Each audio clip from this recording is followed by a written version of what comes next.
कथेचं नाव आहे ऑनलाईन कधी येशील। ही कथा आहे ज्योत्स्ना गवारी यांची जुन्नरहून।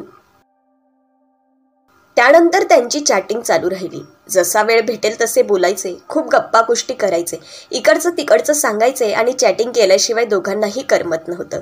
वेळ कमी पडू लागला, शब्द वाढत जाऊ लागले। काय नाही किती बोलू असे दोघांना होऊ लागले, वेळच लागले जणू बोलण्याचे। असेच दिवस सरत गेले। एकमेकांच्या आवडीनिवडी स्वभाव माहीत झाले, ऑनलाईन मैत्री घट्ट होऊ लागली। प्रिया तर माणसमध्ये हळूहळू गुंतत चालली होती, आवडू लागला होता। कधीच न बघितलेला माणस प्रत्यक्षात कसा असेल मनोमन रेखाटू लागली। तिला मनातलं सांगावंसं वाटत होतं, पण माणसला आवडेल का, कसा रिॲक्ट करेल तो? कितीतरी वेळा म्हटला होता तो, ऑनलाईन प्रेम वगैरे काही नसतं, मी तर ऑनलाईन फक्त टाइमपाससाठी येतो। असं आठवलं की मनातलं सगळं मनातच राहतं। वेड्या मनाला मग समजवत राहते, ऑनलाईन प्रेम काही नसतं, तो ऑनलाईन येतो। यातच ती समाधानी राहू लागली। निदान बोलणं तरी होतं म्हणून आनंदी राहू लागली। सांगू कशी प्रीत तुझ्यावर जडली कशी, मनाच्या प्रीतीची घागर रीती करू कशी। असंच एके दिवशी प्रियाला ऑनलाईन यायला उशीर झाला। माणस वाट बघत असेल आपल्या मेसेजची असं मनातल्या मनात घोळवून जरा अधीरतेने फेसबुक ओपन केलं। खूप मेसेज केले असतील दिवसभरात त्याने, साधा एक रिप्लाय नाही देता आला का म्हणून रागावला पण असेल, पण कामच एवढं होतं की ऑनलाईन येता येता दुपार झाली होती। निवांत असा क्षण सुद्धा भेटला नव्हता। इनबॉक्समध्ये जाऊन बघितलं तर माणसचा आजचा कोणताच मेसेज आला नव्हता, साधा गुड मॉर्निंग पण नव्हतं। मनात कुठेतरी खुट्ट झालं। एक दिवस जरा लेट झाले तर याने एक मेसेज पण करू नये, एवढा राग धरायचा का?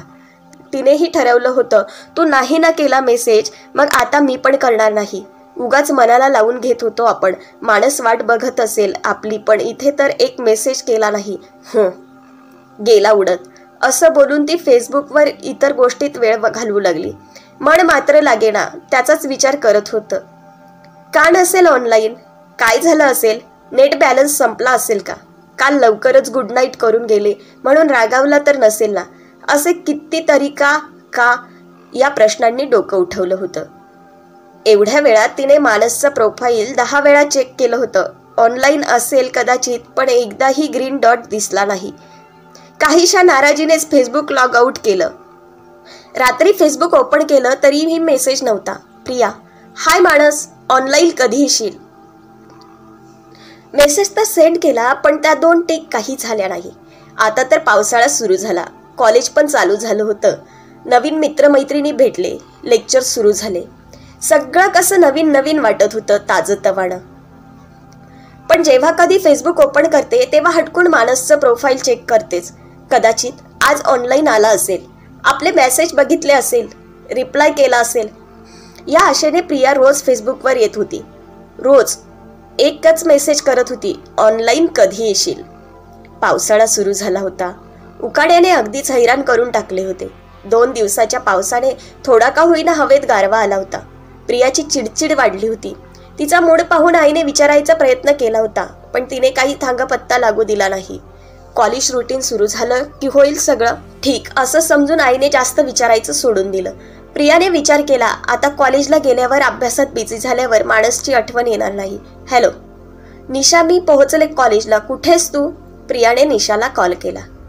हे प्रिया, निशाने पाठीमागून येऊन तिला मिठी मारली। कशी आहेस? या सुट्टीत तू एकदा पण माझ्या घरी आली नाहीस। निशा गाल फुगवत तक्रार करू लागली। जा बाबा, मी कट्टी आहे तुझ्याशी।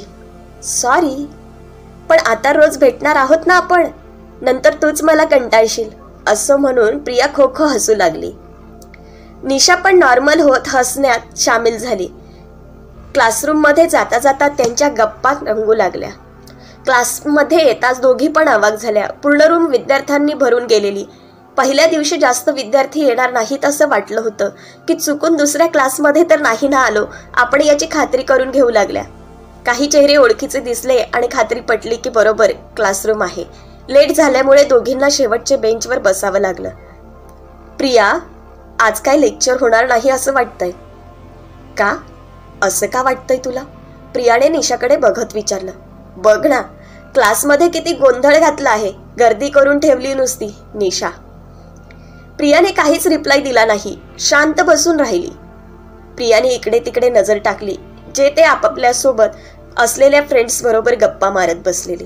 2-3 महिन्यांनी भेट झाल्याने त्यांच्या आनंदाला उधाण आलेले. जे दिसले नाही त्यांच्याबद्दल चौकशी होऊ लागली. कोण कुठल्या फील्डला गेले, काहींनी शिक्षण का थांबवलं, काही मुलींची लग्न झाली, असे बरेच विषय त्या गडबड गोंधळीत एका मागोमाग आपटू लागले. निशा पण आता त्यांच्यातील एक झाली होती. पुढच्या बेंचवर बसलेल्या सुरेखा आणि रुचिताला लेक्चर सुरू व्हायच्या आत पटपट विचारत होती. मोबाईल हातात होता. प्रियाला कोणाशी बोलू नव्हते वाटले म्हणून मोबाईलवर नेट सर्फिंग करू लागली. नेहमीच्या सरावाने तिने फेसबुक ओपन केले. मानसची चॅट हिस्ट्री ओपन केली. आज पण मेसेज अनसीन होता. रोजच्या सारखी आज पण तिची निराशा झाली होती. इतर चॅटिंग हिस्ट्री न बघता तिने फेसबुक लॉग आउट केले. तेवढ्यात प्रोफेसर क्लासरूममध्ये आले. क्लासमध्ये पिनड्रॉप शांतता पसरली. एक वार पूर्ण क्लासवर नजर फिरवत सरांनी स्मितहास्य दिले. स्वतःची ओळख करून देऊ लागले. Hello, good morning everyone. मी स्वप्नील पट्टेवार. आजपासून मी तुम्हाला जिओग्राफी हा सब्जेक्ट शिकवणार आहे. आणि हो, क्लास टीचर पण मीच आहे. लेक्चरबद्दल काही तक्रारी असतील तर मला सांगत जावा. ओके, चला तर मग श्री गणेश करूया. त्याआधी आपण प्रेझेंटी घेऊ. आज कॉलेजचा पहिल्याच दिवशी तुम्ही सगळ्यांनी बहुताने हजेरी लावल्याने सगळ्यात प्रथम मी तुमचे आभार मानतो. असाच उत्स्फूर्त प्रतिसाद रोज देत राहा, म्हणजे आम्हा प्रोफेसर मंडळींना तुम्हा शिकवण्यासाठी नवीन जोश येत राहील. मोबाईलच्या विश्वातून जरी प्रिया बाहेर पडली असली तरी अजून पण त्याच विचारात गर्क होती. सर रोल नंबर सह नावे सांगत होते. प्रत्येकाला रोल नंबर समजेल अशा प्रकारे प्रेझेंटी चालू होती. 24 प्रिया जाधव. रोल नंबर 24 प्रिया जाधव नाही एका क्लासमध्ये. सरांनी चष्म्यावर हात ठेवत एक वार नजर फिरवली. निशा हाताच्या कोपऱ्याने प्रियाच्या हाताला ढोसून सांगण्याचा प्रयत्न करत होती. एवढी तिची तंद्री लागली होती. ओके, प्रिया जाधव आज आली नाहीये वाटतं. सर ॲब्सेंटी मारणारच होते की इतक्यात थांबा सर थांबा, प्रिया आली आहे क्लासमध्ये. ही बघा, ही माझ्या शेजारीच बसली आहे. असं म्हणून निशा प्रियाचा हात वर उचलून जोरात ओरडू लागली.